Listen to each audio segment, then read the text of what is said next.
Hello, everybody out there on YouTube, on X. Welcome to the opening day edition of Philly Sports Network's Alley Talk.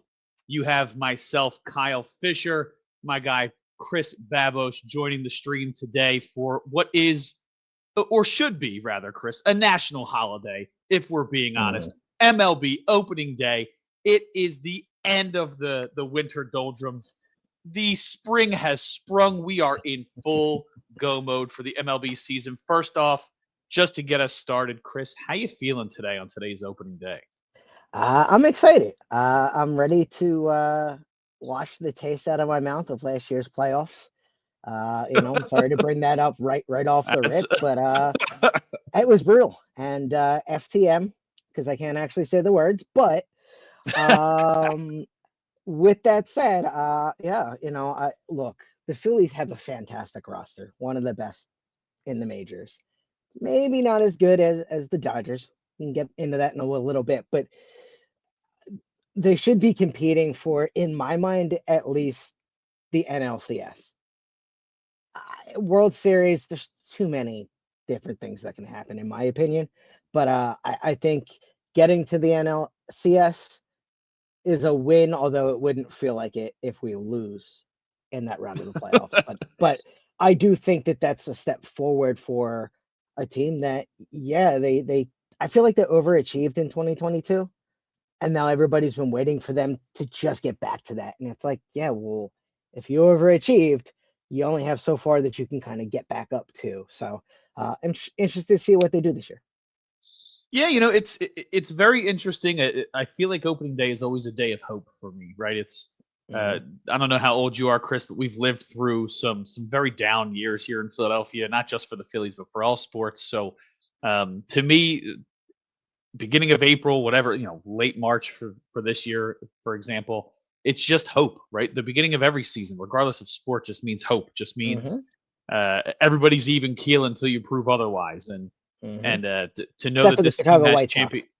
Sox. Yeah, that's true. They I think two losses to start the season. They're probably mathematically eliminated already, but Probably. we'll have to see how they go. But we um we don't we have a lot of competition here in the National League, a lot of competition in the Hmm. division in the National League East. So it'll be very interesting to see how you said it. I like how you phrased it that the 2022 team, it felt like they were setting a standard, but maybe that team overachieved a little bit, and now we're resetting expectations. But one of the biggest concerns for folks has been the every year falling a little bit shorter, despite the additional regular season success. It seems Hmm. like that one step back, one step back, one step back has kind of uh, put a damper on some of the fans' excitement leading into this season. So I know that we just talked about what our game plan was going to be, and now I'm already differing slightly from that, Chris. But what is your take on some of the fans that are talking about maybe not being excited about this season, despite pretty universally people considering the Phillies one of the best teams in baseball?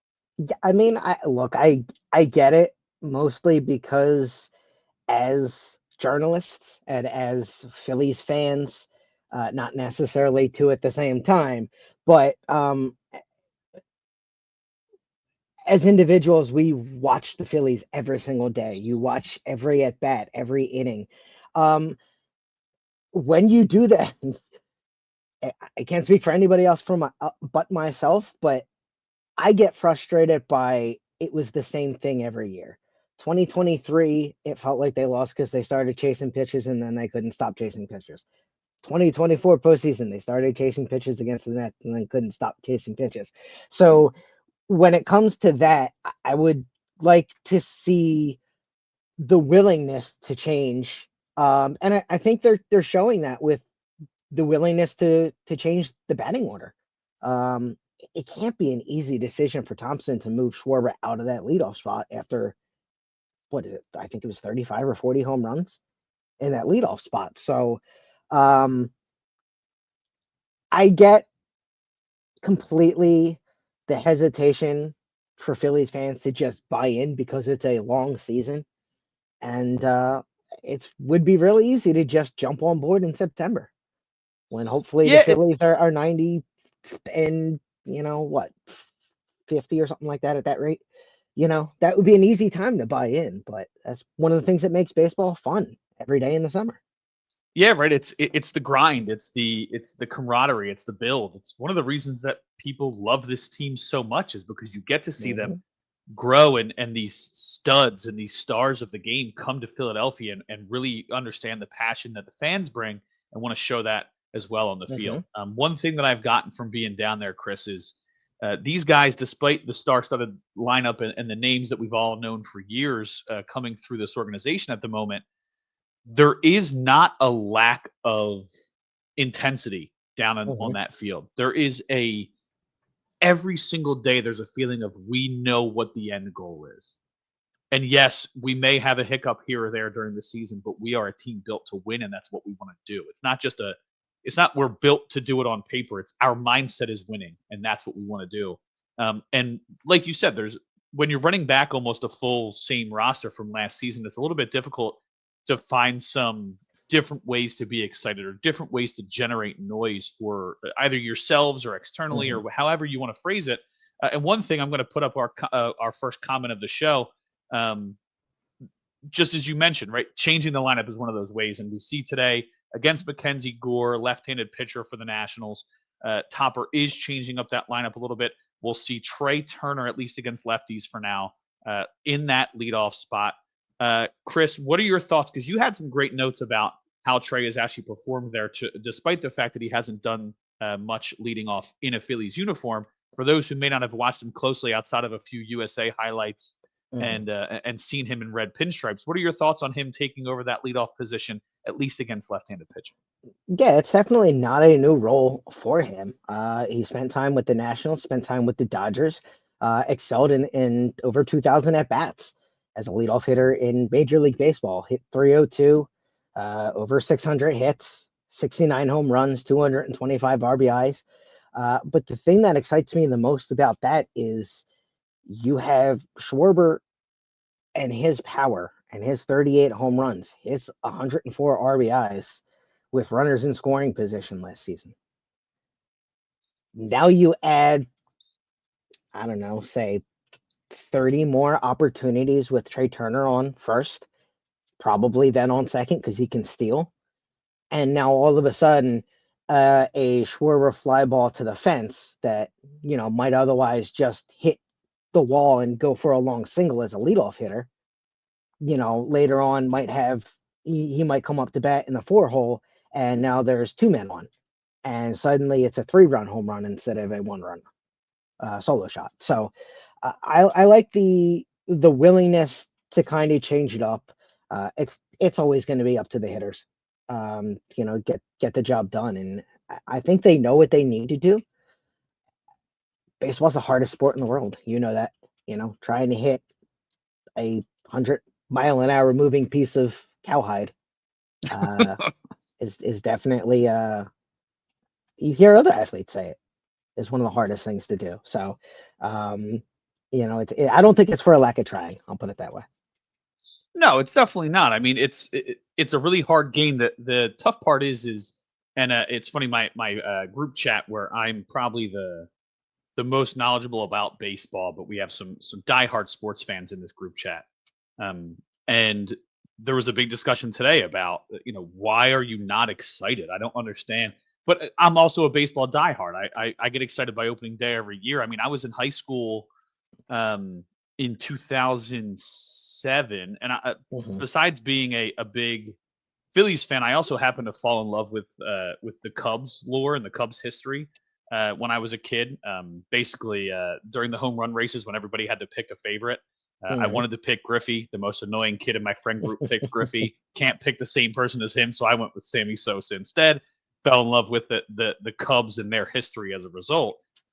I remember them being a day game on opening day, and me staying late at school to keep a book in the back of my notebook watching the game on TV because Nice. its first pitch was right when the game started. So opening day is a little bit different for me Hmm. than it might be for someone who's not a diehard baseball fan, but the lack of excitement seems to be there, and this is one of the ways you can switch it up, right? If people are getting tired of, oh, we have It's either a home run or a strikeout to start the game. Oh, well, now you have probably the most athletic, exciting player on your team outside of Bryce Harper, leading off games and starting off games. So we'll see what that looks like long term.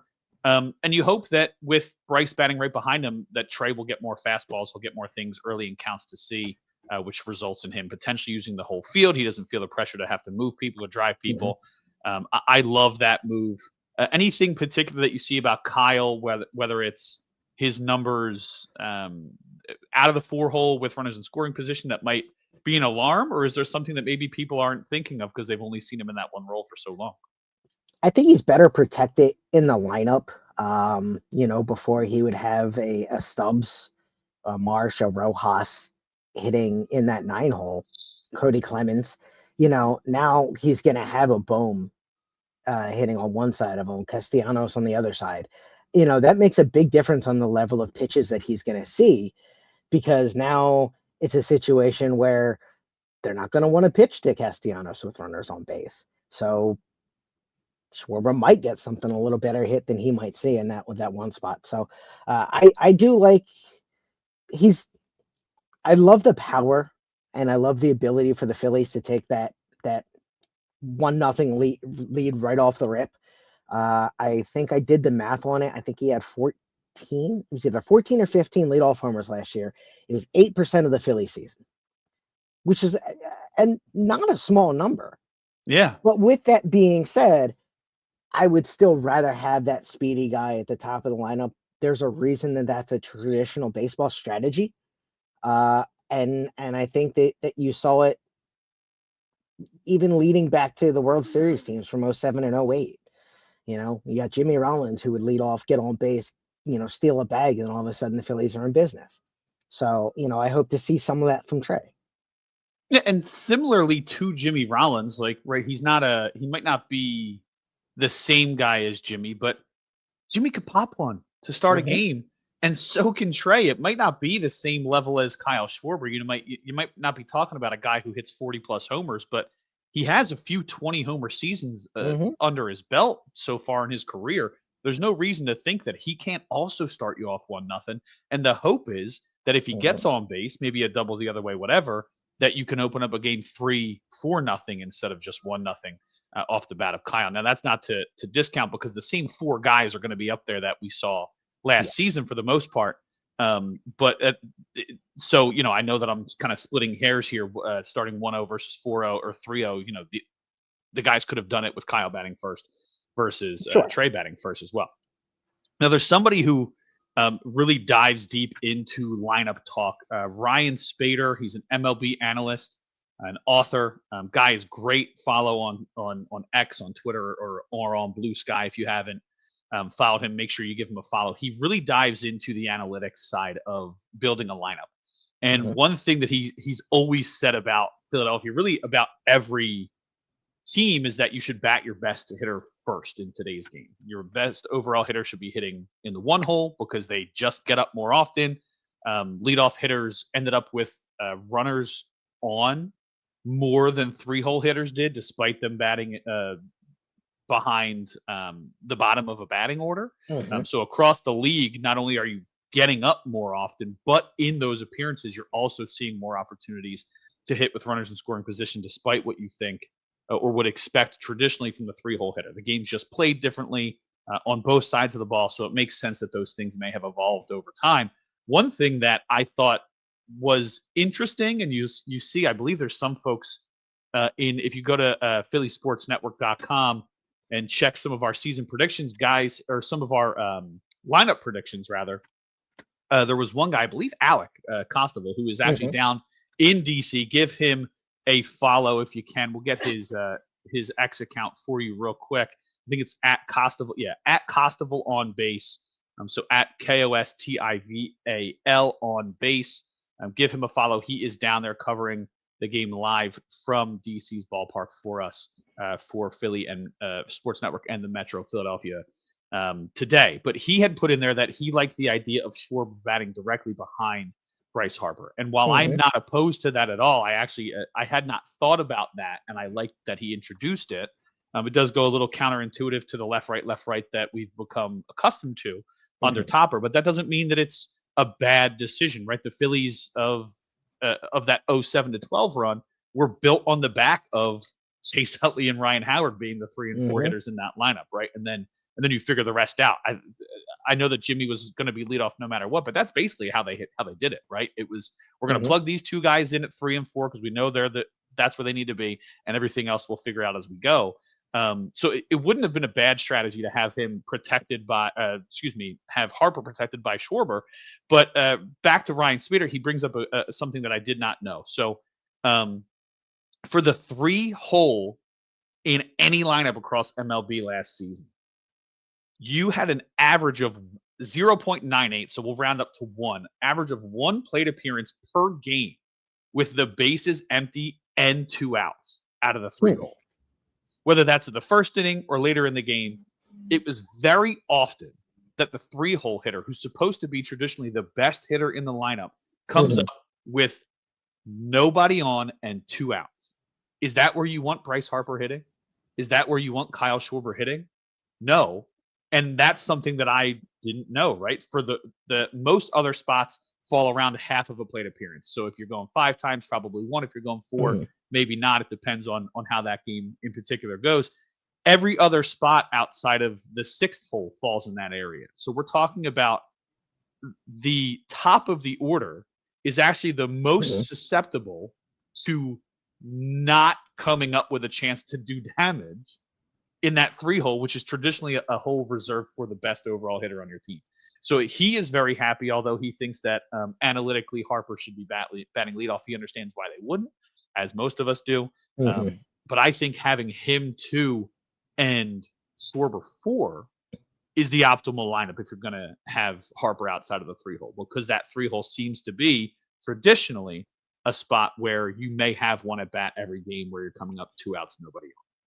Now, bone batting there behind a guy who gets on base at a high clip like Harper does, maybe that number changes for the Phillies specifically.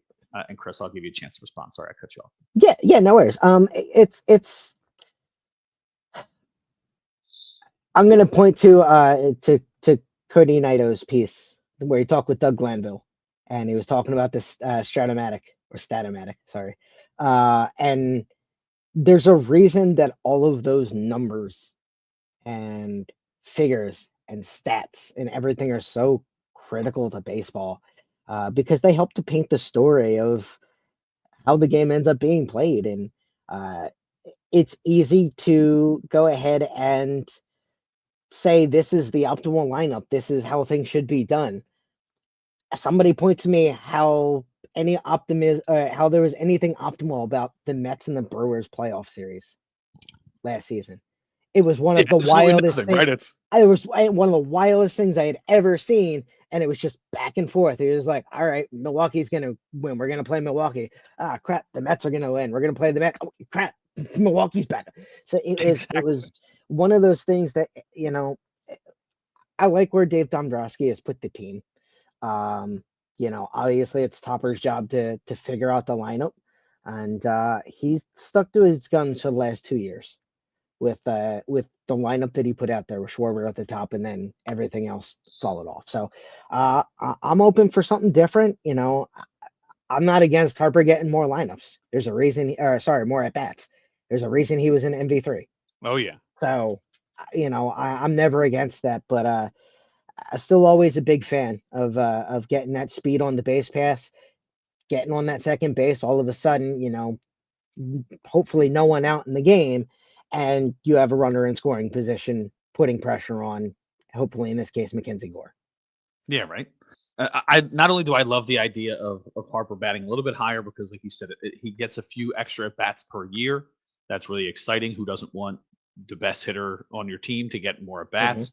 But I think that putting somebody he is so keen at drawing walks that I think it just sets up the guy who's best at hitting with runners in scoring position on your team, Alec Boehm, right behind him early in games. And touching on Schwarber,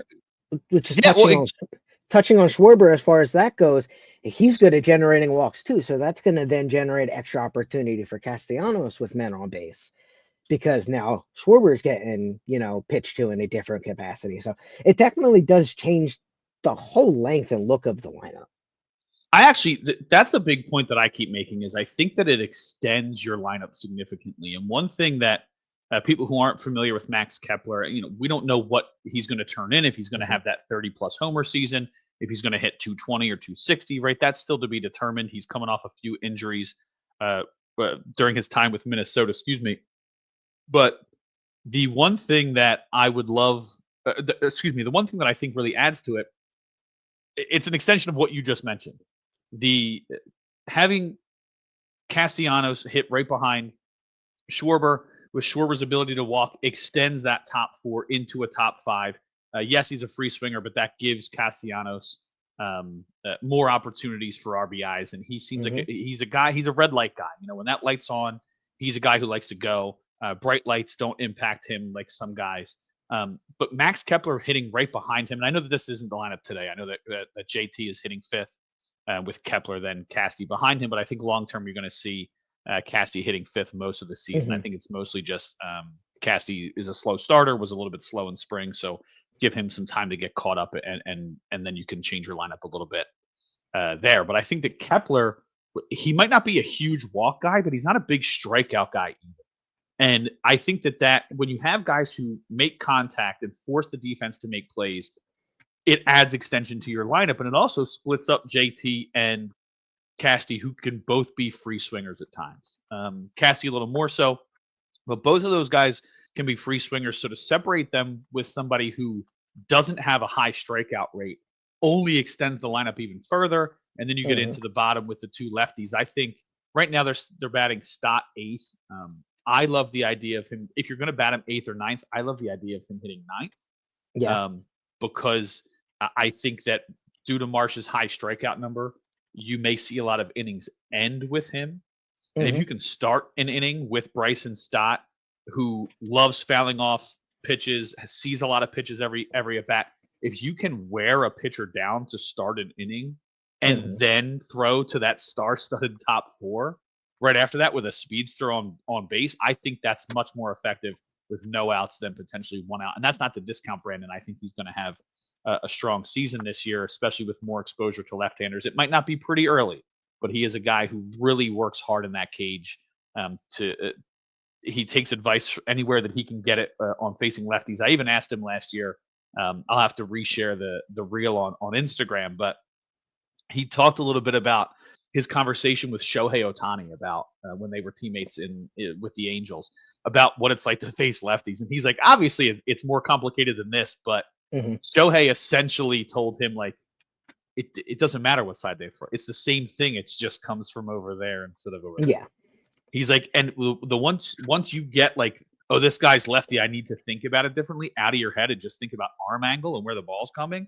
He's like, everything's slowed down for him. He's like, so I try and take some of that approach, which I thought was a cool quote. So uh, he's a guy who works hard, and we'll see what that means as far as lineup construction. It seems like they're going to, at least to start the season, change the lineup configuration based on left-handed starter or right-handed starter.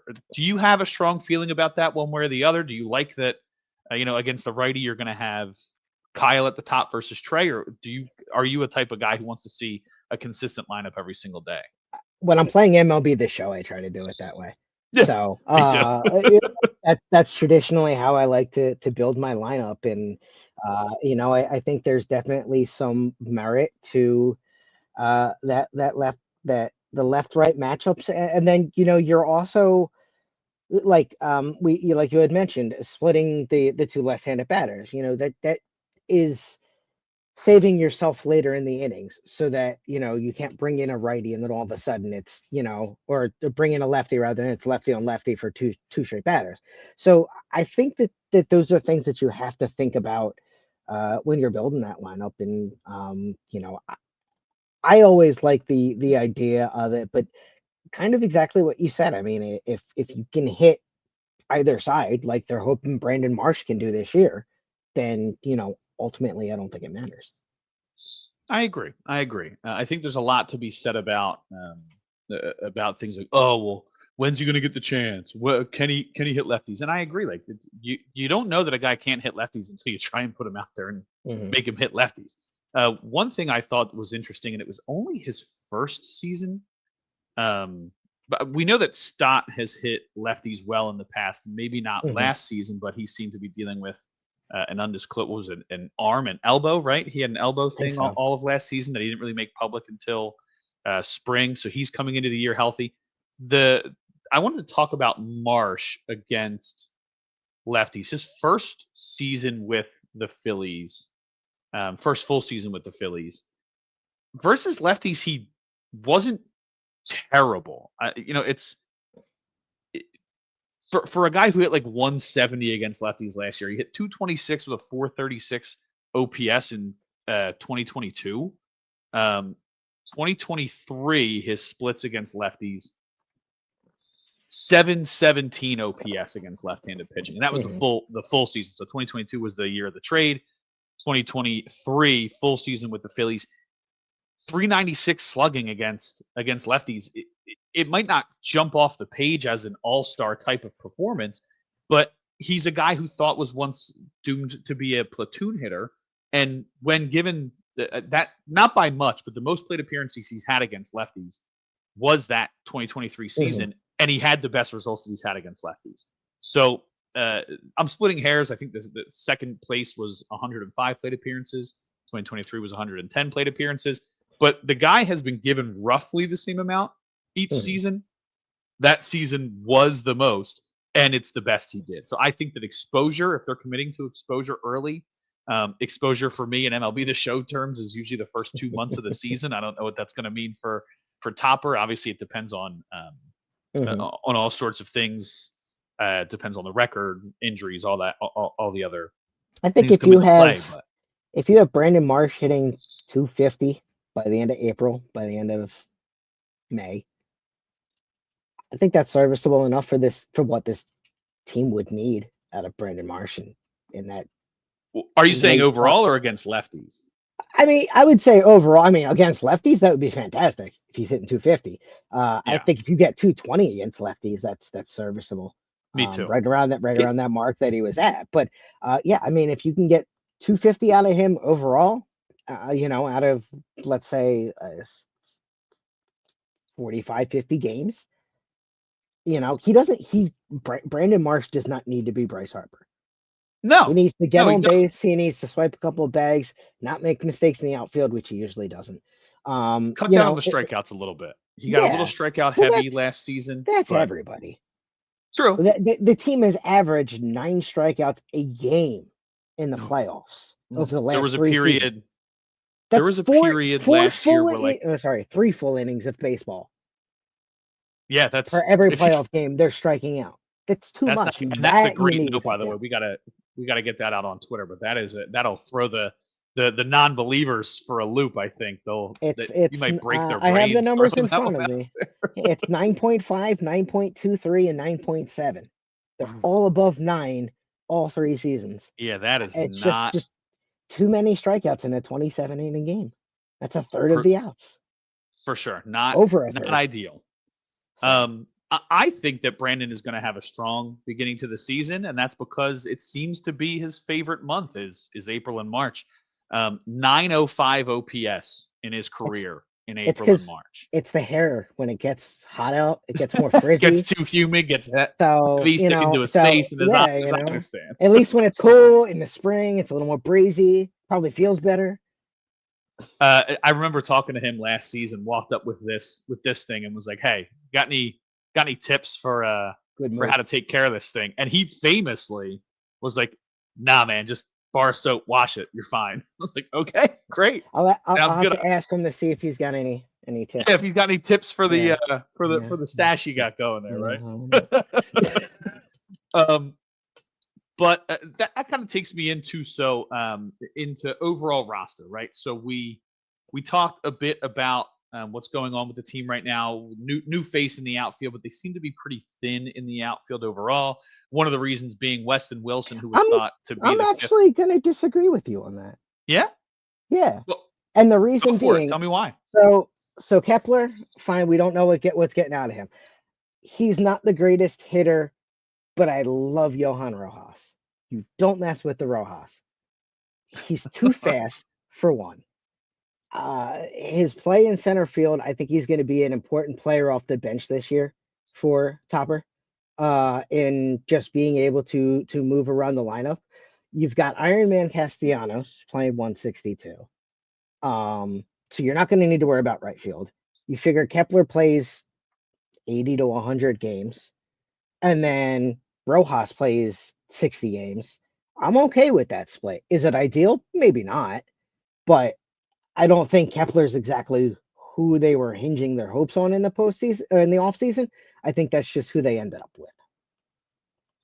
Yeah, I agree with that. But I think overall, I mean, just strictly speaking of like guys who are viable and ready to go in the outfield, right? They We know Marsh and he's won the everyday center field job for now. Mm-hmm, Rojas, you can't get much better as far as a defensive replacement goes. mm-hmm, Kepler, known as a really solid right fielder his whole career, he's moving to left field. Shouldn't be too difficult of a change, but mm-hmm. left field. If you ask Ruben Amaro, he actually says that left field is tougher than center and right, and he said maybe it's because of the way that he read the ball versus others. But in his experience on the Phillies podcast this week, he said that left was the toughest for him, and he saw Kepler going out there often and early in spring just to make sure that he's getting the correct reads off of the bat. Kepler's a W as long as it keeps Schwarber out of the outfield. Yeah, yes, for sure. And I do like that Schwarber wants to be a versatile DH. He's gone out and gotten a new first baseman's mitt after he probably burned the one that he had when during his time in Boston because of those few mistakes. If you remember the scene where he sprinted into the field after finally not making an error, sprinted into the dugout to a sarcastic ovation from the Boston fans.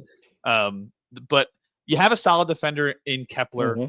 Castellanos puts crazy work in to be an average defender, but it's much better than when he first went out there and what people expected from him. Marsh is a solid center field glove, a Gold Glove caliber corner outfielder. But Weston Wilson, who had really stepped up in the outfield when needed last season, he starts the season on the injured list, and it forces you into the uncomfortable position of having to try guys out, right? So they tried Cody Clemens. We know he's played a little bit of left field. Not your best option, but he can go out there. Schwarber can go out there in a pinch, but again, not your best option. Edmundo Sosa, they attempted to put out there in left and center. Buddy Kennedy, who was optioned over to make room for Cody Clemens, he has a little bit of experience out there. So you have, but mostly been an infielder. Cal Stevenson is really the only other guy that comes to mind outside of prospects in Rincones and Crawford, and I don't expect to see either one of them this season. But are there any concerns for you for the current, at least, lack of depth that they have in the outfield? It feels like they're one injury away from having to get really experimental out there. Yeah, look, on March 27th, no. On August 27th, heck yes. I think there's some time to work with that. If they don't necessarily add to the outfield, I think it's passable. You know, even with the championship team in 2008, it was one of those things. It was like, all right, cool. They dropped Stairs in, and then Stairs becomes this, big power bat in that lineup that helped contribute in important ways to that run. So those trade deadline candidates, while they're not always going to work out, can make a difference. So I'll be interested to see what they do come closer to the summer. But as of right now, I feel like it's serviceable. I don't think you're sending out guys that would be, starting for the Cincinnati Reds. I think that they've got talent, MLB level talent, maybe not everyday talent. But I mean, I don't really think that your Cal Stevensons, your Buddy Kennedys, your Cody Clemens have really given the chance to go out and play 60 straight days. Some ball players need that. Yeah, I mean, look at what Edmundo Sosa did with the opportunity when Turner went down last season. He's a guy who's always shown those flashes, always shown that potential, and really took off. Was one of the best hitters in baseball for a 4-week stretch early in last season. So we'll see. I think that you're in a really good place as a team if you don't see a lot of outfield appearances by Sosa, by Clemens, by Schwarber. I think that means that things are working, right? Even if it's Rojas gets in there a little more often, Marsh or Kepler a little less, whatever the case is. There's even talk of potentially experimenting with late inning options of taking Casty out of the lineup and putting Rojas in center while shifting Marsh to a corner, which I'm I'd not be fine with opposed that. to. I think that I talked last year after the Harper injury when he was DH only. They had an outfield of Odubel Herrera, Hmm. Nick Castellanos before they repositioned him, and Kyle Schwarber as your outfielders. And it was brutal. I couldn't, like, it was really hard to watch. And last year, at one point, you could have run out a lineup of um, Rojas, Pache, and Marsh at the same Hmm. time. Three plus defenders in the outfield. Now, similar idea this year. You could have a late game defense of Brandon Marsh, again, gold glove caliber in the corners, Max Kepler, and Johan Rojas in straightaway center. That excites me alone as a baseball traditionalist. Having incredible defensive outfield is good. But that's you don't want to sacrifice taking Cassie out of the lineup every day. So we'll see how often they end up doing that. Maybe it's more of a let's do it a couple times and then we implement it in the playoffs with a lead as opposed to making it a regular thing throughout the season. But if you can rely on those four guys until Weston Wilson is healthy, Hmm. you're in a really good spot as a club, I would think. Yeah, yeah, absolutely. Every year it's going to take 25 plus. I mean, Yeah, and it's going to come down to injuries. I think it did the last two seasons with Acuna Jr. in Atlanta going down. I think that most certainly. really helped derail Atlanta season, and then Strider last season. I think that's when their season really hit the tank. When you lose a pitcher of that caliber. So if they can stay healthy, they've got as good a shot as anybody. They can compete with the Mets. They compete with the Dodgers. They compete with the Yankees. I feel comfortable if we're matched up against. Sorry, if the Phillies are matched up against anybody, you know, they can compete. They have a roster that's able to do it, and um, we haven't even touched on the highest level prospect that we hope to see later on in the summer. Well, let's get right into that. We can switch over to the pitching because the infield, there's not really much to say. They're running back the same infield that they had last season. You hope that that full health remains for Stott and Bone. But like you said, it comes down to health every single season for every team. That's why you want to keep as much depth as you can. Speaking of that depth, speaking of that uber prospect, most places, regardless of where you look, are considering the Phillies to be the second best rotation in all of baseball. A lot of places have them top five, most of the time top Hmm. three. I think Talking Baseball did like tier lists, and they had the Dodgers, the Phillies, and the Mariners as a separate tier above everybody else as far as pitching staffs are concerned. With the addition of Jesus Luzardo, although Ranger Suarez is starting on the injured list, you have a really solid five Hmm. in Wheeler, Nola, Sanchez, Luzardo, and Suarez. Taiwan Walker, yes, a lot of people are sour on him from last season. But if he only needs to be in that rotation for a few weeks until Suarez is healthy, with his return of velocity and that splitter really biting in the spring, I think that shows some promise. I'm not going to say he's going to return to an all-star form, but the guy works hard. He's a veteran. He Hmm. knows how to pitch, so he'll figure it out. Um, but that's not where the depth ends. Let's go to the guy you mentioned. I think we're on the same page here about the Uber prospect Andrew Painter and what he might mean for this team later in the season. Yeah, absolutely. I mean, again, 6'7", flame throwing pitcher that you have a chance to add to your lineup. And the thing that impresses me most, outside of his skill, is the fact that he missed so much time and yet is still so highly valued. I feel like those two things never go together. And yet with Andrew Painter, they're like, he's hurt, but he's gonna be fine. He's gonna be back. And then here he's, I believe, inside the top 10 prospects in baseball. So it's very exciting to have a pitcher of that caliber in the minors. It reminds me of when they called up Nola, and I feel Oh blessed that I yeah. was at that opening day for Nola. I happen to have been off. I called up my dad. I was like, "Holy crap! They're calling up Aaron Nola. I feel like he's going to be for a decade." Sure enough, I was right. And now every time Nola pits, I was like, "Man, I got to see his MLB debut. That's really cool." So, um, And that was long before I was writing or doing anything. That was just pure love of, holy crap, this guy's a really good prospect. So I'm excited to see Painter. I don't think we'll see him before August, maybe even September, depending upon how his season goes and how many innings he's logging. Um, and at such a young age, with how hard these guys throw, if he doesn't make the majors this year, I'm not worried about it. That's a player that I want on the Phillies for the next 4 or 5 years, not necessarily for 2025. Yeah, if they somehow get away with not having him pitch in the majors this year, a lot of things are going really well. That's the way I Mhm. look at it because they Yeah. seem pretty determined. Like, we don't want this guy to be wasting bullets down in the minors. We think he's ready. He thinks he's ready. We're going to go ahead and put this guy's arm to the test and really let him prove us wrong, right?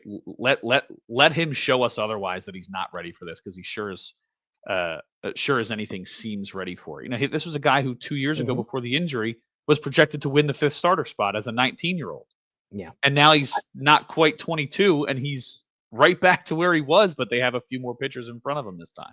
And while it's kind of a different level, you look out with Pittsburgh and Skeens, and the fact that you had to give him an opportunity. Pittsburgh gave him an opportunity, one of the quicker MLB debuts ever by a drafted Yeah, prospect.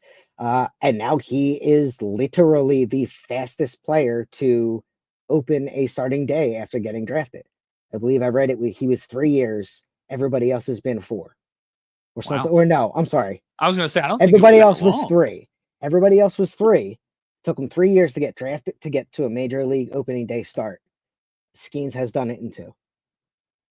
Yeah, If he's I had if I had to quote up, it was a tweet I saw is that I'm recalling, but I think it was Sarah Langs. Now that I think about it, um, who shout out Sarah Langs? She's fantastic with oh all of yeah, her wonderful stats. researcher, wonderful Um, researcher, so yeah, fast too. take over for me for a second. I'm gonna find this. Yeah, sure. So, one thing I wanted to talk about for Painter. So, and I apologize that I don't have it up. I'll have to tweet it out later to give credit to where it is. I lost my notebook yesterday. All the notes I put together for today's for today's That's stream. the best. But All right. oh yeah, I know I had a nice yellow pad. It's bright. You'd think it'd be obvious to find, but here I am still searching for it. I love my But brain. I've got you, by the way. I okay, was right. It was Sarah. So it's at Slangs on Sports, SLANGSON Sports. I'm not going to spell that out. Uh, so Skeens, the number 1 overall pick in the 2023 draft, is the fastest number 1 overall pick to make his first opening day start. Prior quickest was Mike Moore in 1981, and his first opening day start was in 84. And then Strasburg, first pick in 09, opening day start was 2012. So 3 years and to get Strasburg fell drafted to quick. majors, and he's done it in 2. So all of that to say, similar to the Painter thing, you've got to give these guys a chance, and then if they well and they dazzle, sky's the limit. Like you said, I mean, it's already tough enough to hit a baseball. It's already tough enough to hit a baseball from a dude who's 6'7", and for him to Mhm. be throwing 97, 98 miles an hour, it's got to feel impossible at times in there. And the guy Mhm. just keeps getting better. He added some pitches in the off season. I was Which listening is to a insane. podcast a little bit ago. I believe it was Baseball America, and I will clarify on Twitter for everybody out there just to give credit where credit's due. But the 2 guys they had on talking prospects, they spent a very long time on Andrew Painter. And the one of the gentlemen in the stream, he said that he's been doing this job studying prospects for 20 years, 12 years for the site. Again, I believe it was Mhm. Baseball America, but 12 years for his current job. He said in 20 years of doing this, he would say that Andrew Painter is the 3rd best pitching prospect he's ever seen. Ever. It's Garrett Cole, number 1. It's Jose Fernandez, RIP, number 2. Painter, number 3. And he did say, with the caveat, that he didn't have a lot of study on Skeens because he knew he was going to get caught up pretty quickly. He's like, so Yeah, I will say, I'm not going to say that he's Skeens level. He's like, but Skeens wasn't in the minors long enough to really get a true evaluation on him. He's like, so, I got it. you know, I got a go ahead. baseball stat for your baseball loving brain there. So I Okay. read earlier today, Austin Wells for the New York Yankees. It's the first Yankee to play at catcher for the Yankees and lead off. Led off the game with a home run today. Wow. Oh, how about that? How How about about that? that? Yanks out to an early start. Not 1-0, what New York Philly fans probably Yankees love to hear, but on the. It'll make our boy Corey pretty happy. yeah, So it'll make Corey will be excited about it. so But yeah, 1-0 in the first game underway out there in or I guess up there in New York. and they're taking on the Brewers, right? The Brewers, yeah. Looks like Orioles and Blue Jays are delayed at the moment.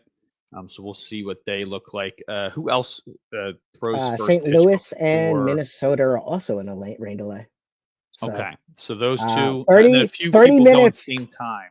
30 minutes, Kyle, and the Just 30 Philadelphia minutes. 30 minutes Phillies until first pitch. Mackenzie Gore will be season is throwing that underway. first pitch to Trey Turner in just 30 minutes time. You can catch it on NBC Sports Philadelphia.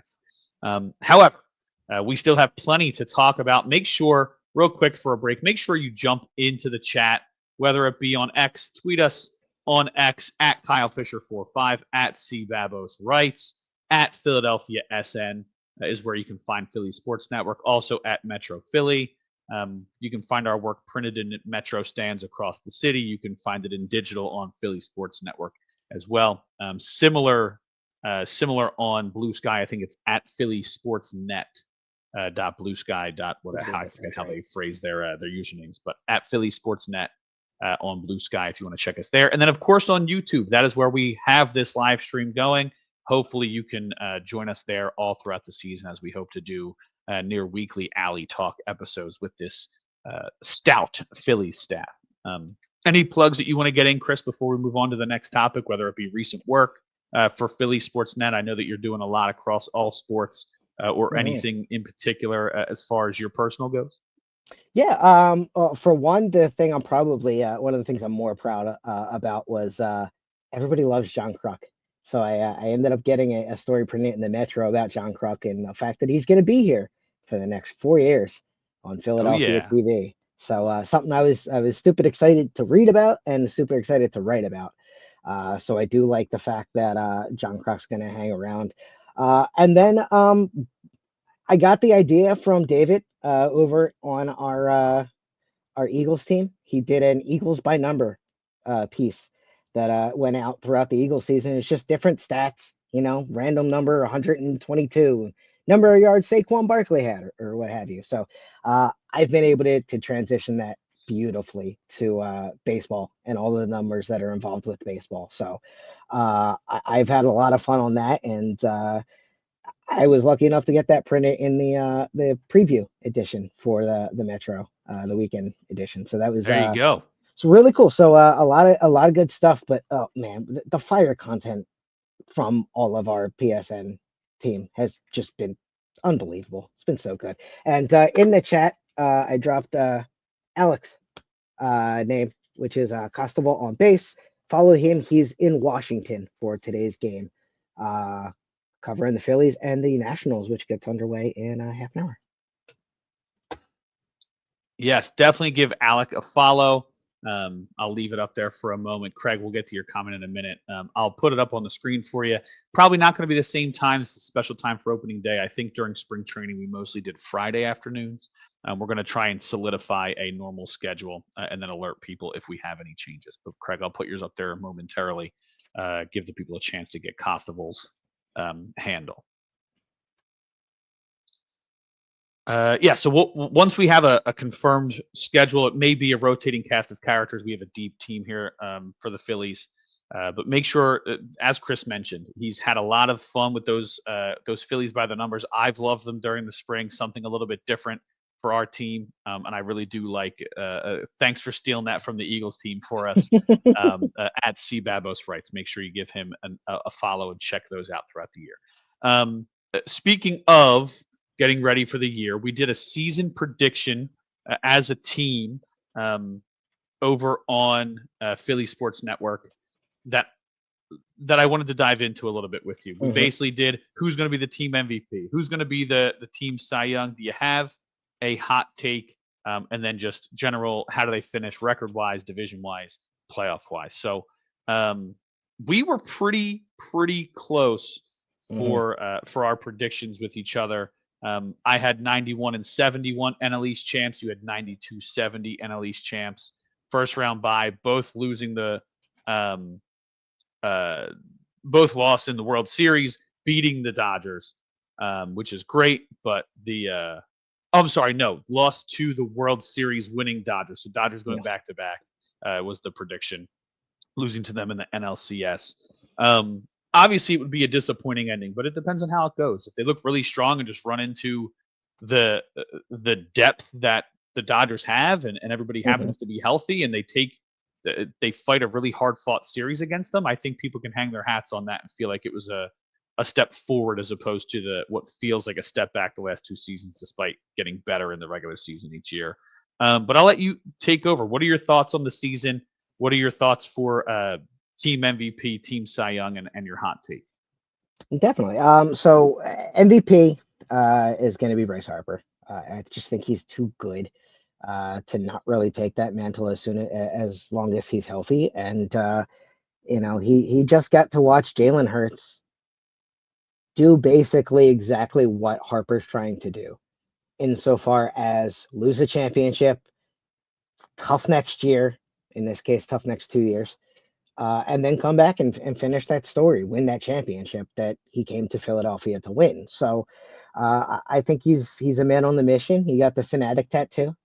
Um, I you love know, that. a, a lot And of the people are response like, on the Fanatic was great. a lot of people are like, oh, he's pandering. I think it's just straight love for the city.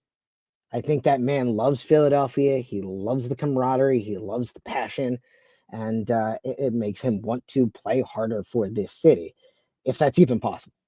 Yeah, right. So I think he's going to come in super motivated. Um, I think we're 2 years now removed from the major elbow surgery. Um, Yeah. He so came back during that 2022 so season. So like I guess closer to 3 years, but even if there were times last year where he had lingering things, he's gotten time to now feel more healthy with that whole process. So if he's healthy, I think he can get it done. I think he has those qualities in the lineups there. Um, Zach Wheeler, one of the best pitchers in baseball. I agree with you. He should finish in the top three in the Cy Young. Again, I think he's too good. I predicted 15 wins, sub 3 ERA. I think he had a 2.54 last year, which is just absurd. Zach Wheeler is just fantastic. The thing that alarms me about Zach Wheeler, he's 35 years old. How long? that's a And good he's in point. great shape. He's in great shape. But I mean, he's 35 years old. At some point, that stuff's just not going to be there. Hopefully, it's not this season. But I definitely think he, from what he's shown us, has the skills to go out and win 15 ball games for this club. I agree, and he's the guy that you kind of hinted at it with the MVP, but he's the guy on that staff, right? He's the Hmm. the model citizen of the starting staff. He's the guy who you want to take the ball in the biggest moments, and he's proven that he deserves that recognition through health. I think one thing that'll help, even though he hates the idea, is that Dombrowski and Topper have both talked about if Painter's ready in July, they're just going to bring Hmm. him up and potentially move to a 6 man on occasion. I know that Wheeler doesn't love that, but with off days, there's probably ways to keep Wheeler on as regular of Hmm.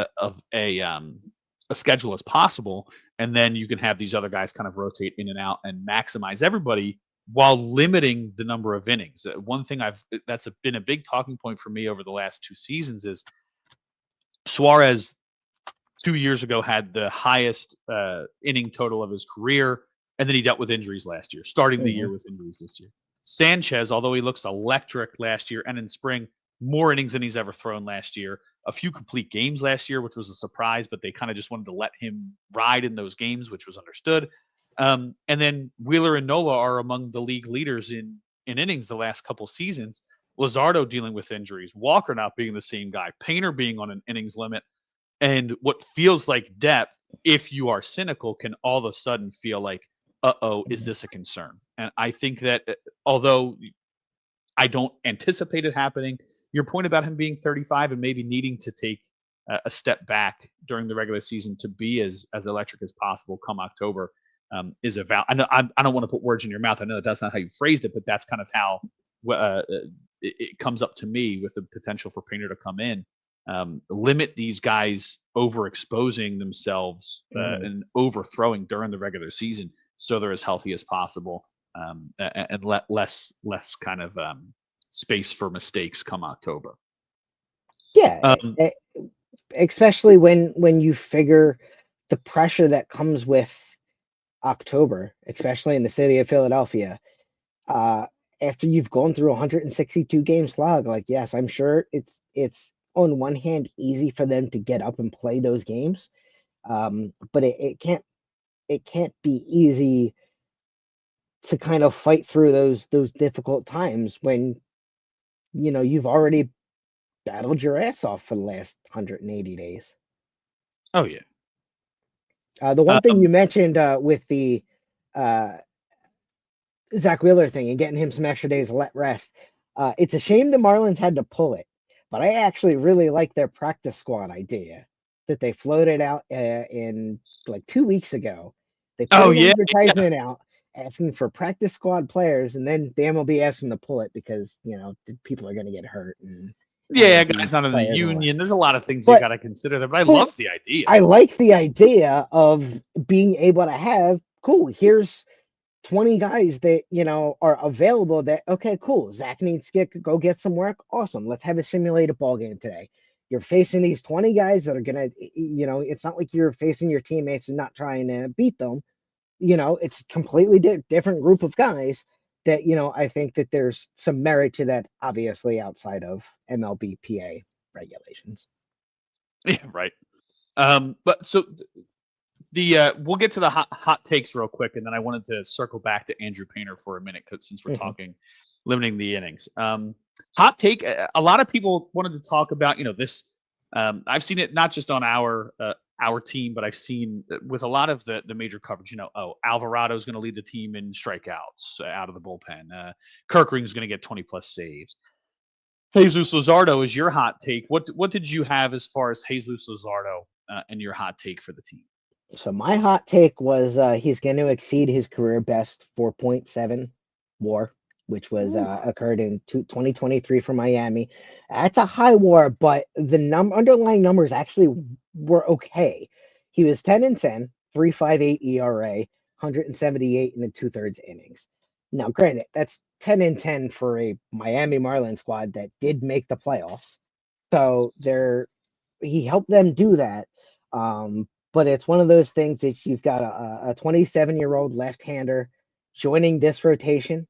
I think he's going to learn a lot from your Wheelers, your Nolas, your Suarez's. I think that is a perfect player for Dombrowski to go out and get for this rotation.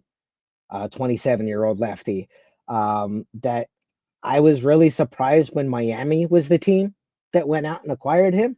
And then I was absolutely thrilled when it was the Phillies that pried him out of Miami. Yeah, I think you're right. I think that people are looking at last year, not counting the injuries, and really feeling like it's too far removed from that 2023 season. He's only 27 years old. Caleb Cotham seems to be a magician with some of these guys that they've targeted, and I would say that Luzardo probably shows the most promise out of guys that they've brought in under this current regime. I don't see a reason why he wouldn't be really good. Exceeding 4.7 WAR might be a challenge, but if he's in that same neighborhood, 3.58 ERA, there's no reason to see that number be high, and there's no reason to think that the Phillies will be continue to be one of the best teams in the National League. And keep in mind, the Marlins are such a dumpster fire. They had a general manager leave because she couldn't do her job. They literally wouldn't let her do her job. So she was like, I'm out. Yeah, there's been some shaky things with the Marlins over the years. So it's one of those things that I take the stats with those Marlin players with a little bit of a grain of salt. I believe he's back in Washington now. I am not happy to see Josh Bell again. I think we'll see him today because I believe he's back. Yeah, that guy feels like he destroys the Phillies. So we'll absolutely crushes the Phillies. It's one of those things that I thought that was an absolutely fantastic trade. I don't think the Phillies gave up too much to get him. Um, and No, no, not at yeah, all. I think he's situated in a perfect spot where it's not going to be on him. You know, he's going to be a 3-4. Yeah, to be and like Perfect.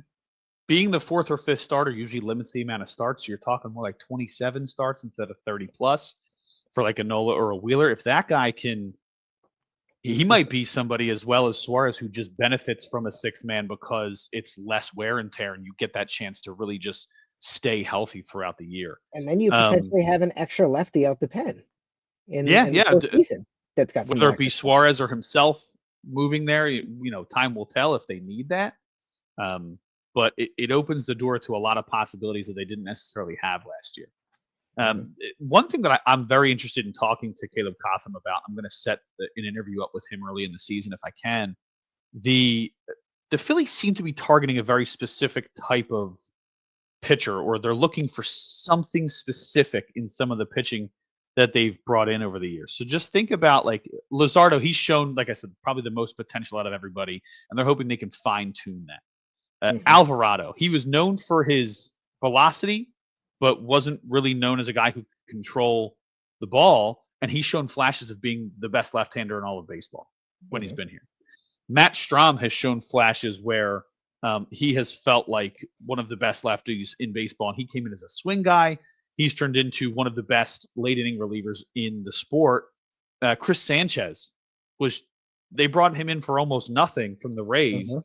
and turned him into what he has become. Now, this is not taking away anything from the guys themselves. They have to put the work in for them to get to this level. But speaking generally, you think about those guys. You think about Jeff Hoffman, who was brought up off Mhm. the scrap heap, Jose Ruiz, Spencer Turnbull, and what he was able to do in limited time here.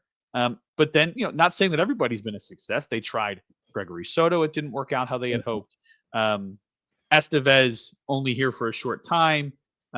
Max Lazar's been fine, but the guys like who am I thinking of? I'm waiting for you to hit on one name because I was Oh going to my be your goodness, party pooper. the what is this? I can't find his the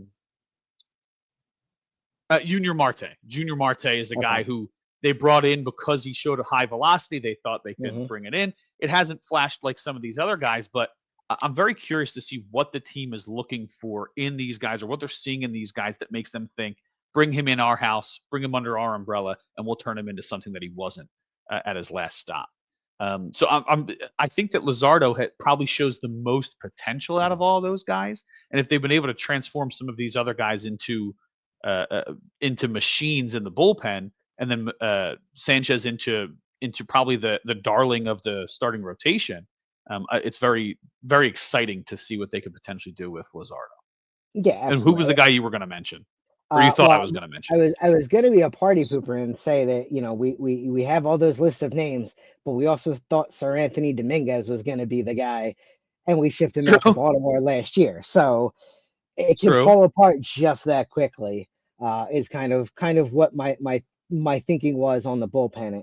Is it always seems like it can always be dicey with bullpen pitchers, and it always kind of seems like a crapshoot. But I do like who they have as options, to turn to when they need to get those outs in a big situation at this point.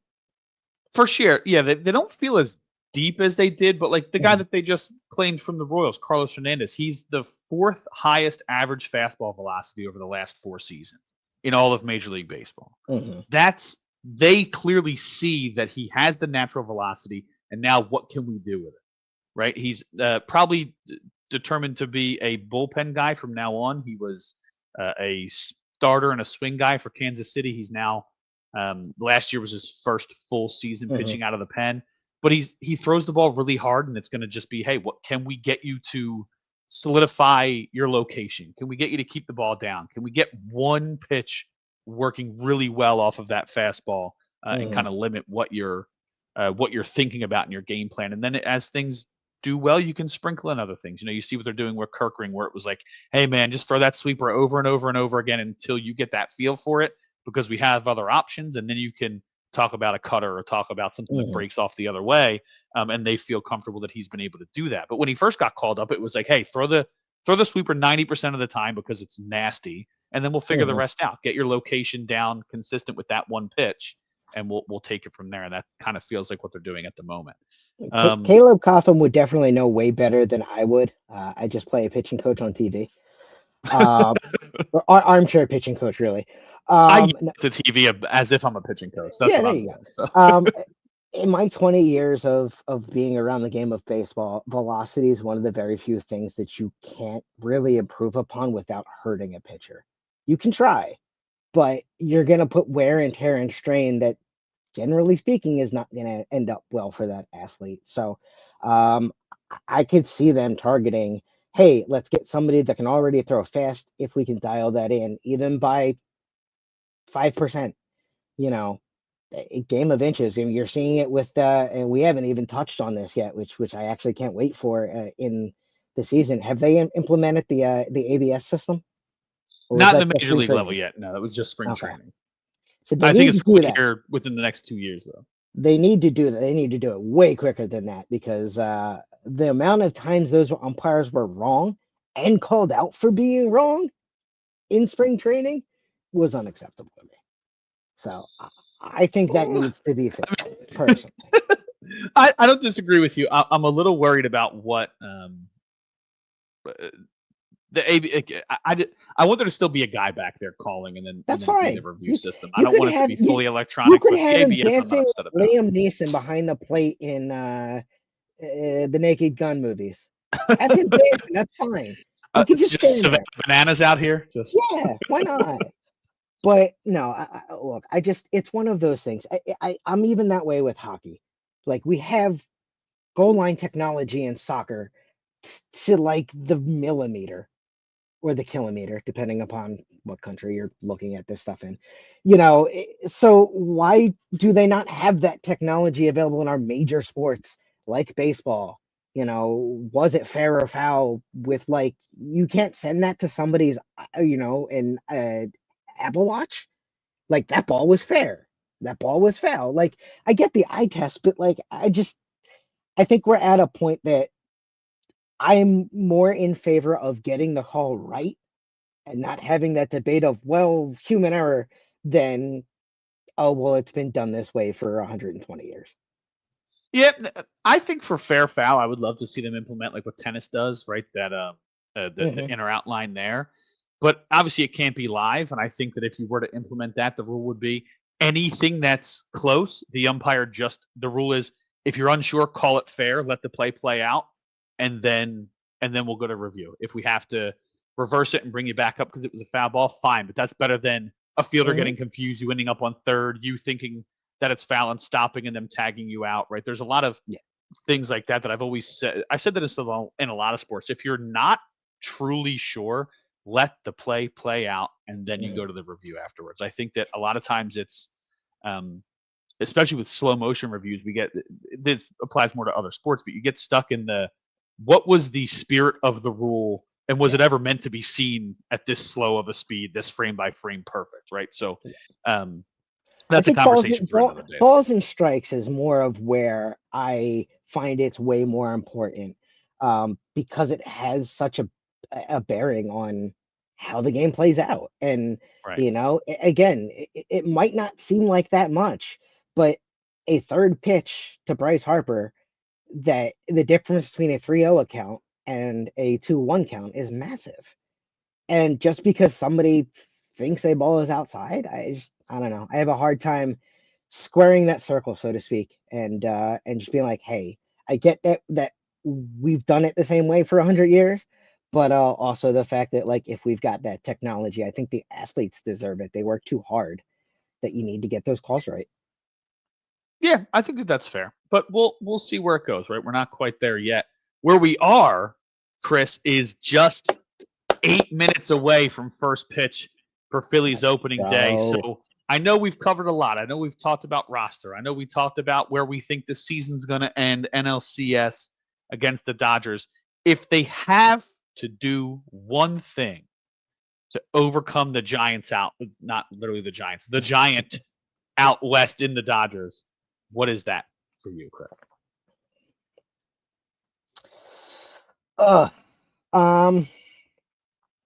outside of stopping Shohei Ohtani, which is next to It's a impossible. task in and of itself. Yeah. Um, cut down on the strikeouts. I think they're their own worst enemies, the Phillies. Um, Mm-hmm. we already touched on it a little bit ago. You know, you can't strike out 9 times in a ball game.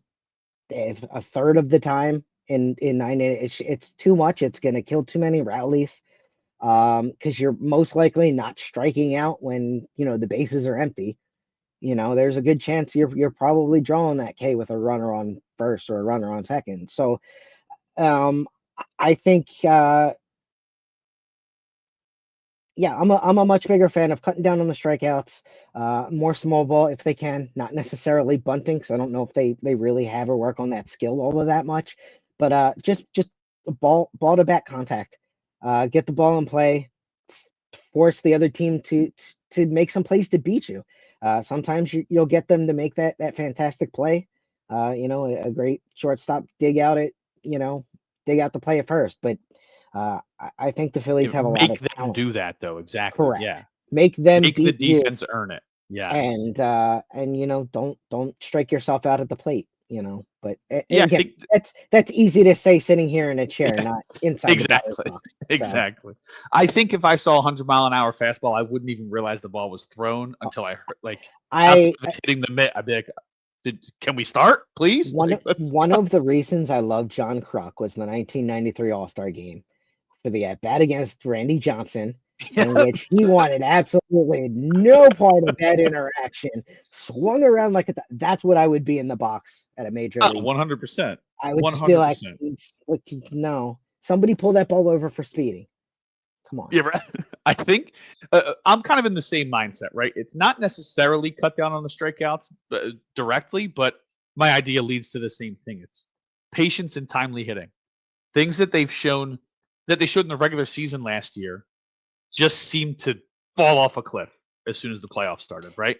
They they had timely hitting. They had guys in the second half who were cutting down on strikeout rates, whose strikeout rates then skyrocketed in the postseason.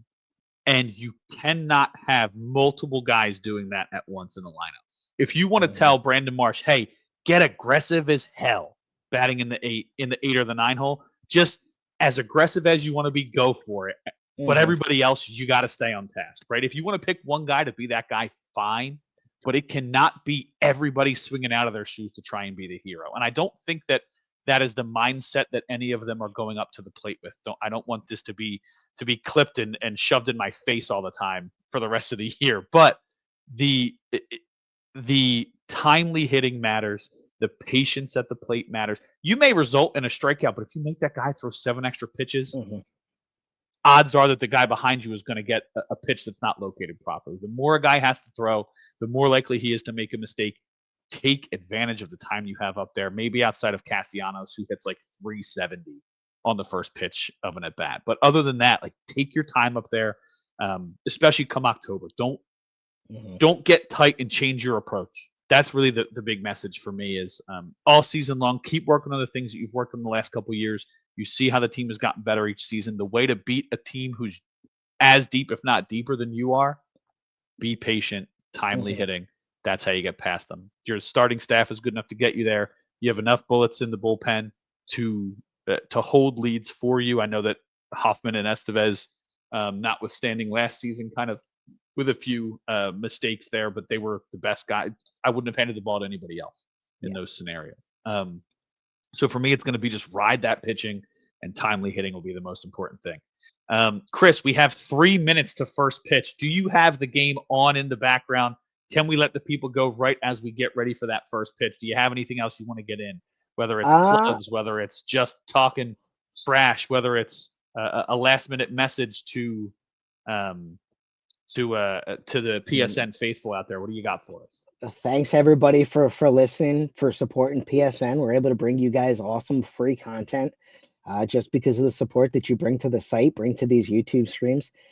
Give me a follow. I'm stupid excited to be joining this amazing group of journalists that covered this Phillies team for the last couple of years here with PSN, and I just want to do my best to add my own flair and I'm excited for what hopefully should be a really good season, and it's a long road.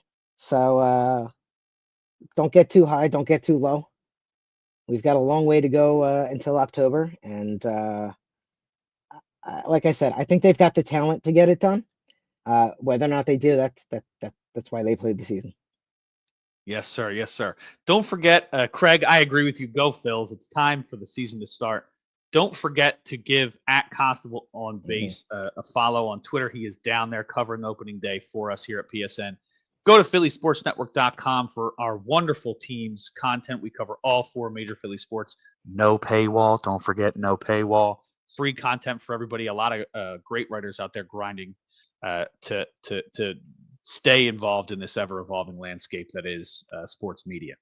You see myself and Chris's handles on the screen. Give us a follow at Philadelphia SN for the general slide. Our girl Kylie running the socials over there. Wonderful social media manager for us.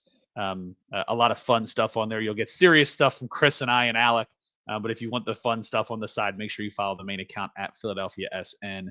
They just went to their final commercial before first pitch over on NBC Sports Network. So, Chris, I want one thing from you. Who on this Phillies roster, whether they're currently on the roster or in the minor leagues, who will be the unsung hero of the 2025 season? Unsung hero of the 2025 season. Like a guy you don't think is going to be that is the hero right now, but when we look back on Honestly, 2025, you're going to say, "Damn, that guy had a I'm great gonna year." go, and it might be one that seems a little off, so bear with me here. I'm gonna go with the backup catcher, Rafael Marchand, Oh, okay. and and I don't think it's necessarily that he does anything super fantastic. I don't think he's that much better than Garrett Stubbs, but he ends up being reliable and consistent, which is what you need him for probably about 50 or 60 games this year. So I think Rafael Marchand can give the Phillies those games and those innings, give JT a rest, and I think he ends up being one of the unsung heroes for the Phillies this season. I love that take, Chris. Love it. If anybody is interested, I had a great piece about. I interviewed JT while he was injured last season, while Stubbs and Marchand filled in for him, and he raved about Marchand immediately diving in with the pitching staff, and how reliable he was to them immediately. So excited to see that. My unsung hero, a guy who I think is going to be the guy at the end of the season. That we look back on, maybe not as highly, but we don't necessarily hold him highly this year right now, is Orion Kirkring. I think he's going to step Mhm. up and fill that void left by the two right-handers in Estevez and Hoffman. He, along with Romano, are going to be the horses at the back end of that bullpen from the right side. So I think Orion Kirkring takes that next step and really shows that he could be the closer of the future, especially with Romano on a 1-year deal. If it's not Check written in the stars with Orion, it's never gonna happen. Yeah. Okay. I see what you did there. I see what you did, Chris. Well, everybody out there, we appreciate you, Craig. I'm bringing your content up back one more time. Go Phils. It's time. Mackenzie Gore, we're going to take you up to first pitch and then we're going to hop off the stream, everybody.